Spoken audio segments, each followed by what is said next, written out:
শুধু এতটুকু বলতে চাই, পিপিলিকা পাখা গজায় মরিবার কালে, আর মশার হায়াত 3 দিন।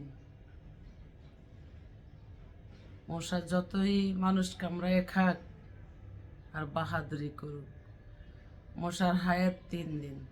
আমি যতটুকু জানি, রিল্যাক্স, মশার মৃত্যু আছেই, গায়ে বসে কামড়াইতে দিন, এতেই হবে প্লাস পয়েন্ট। কয়েকটা মশার কামড়ায় শরীর কিছুই হবে না, যদিও আল্লাহ ভালো রাখেন। তো ভালো থাকবেন সকলে। খোদা হাফেজ। কথা বলতেও কষ্ট হয়, জানি না সর্ব দুঃখ পাড়ি দিয়া বাঁচব কিনা, ভয় হচ্ছে।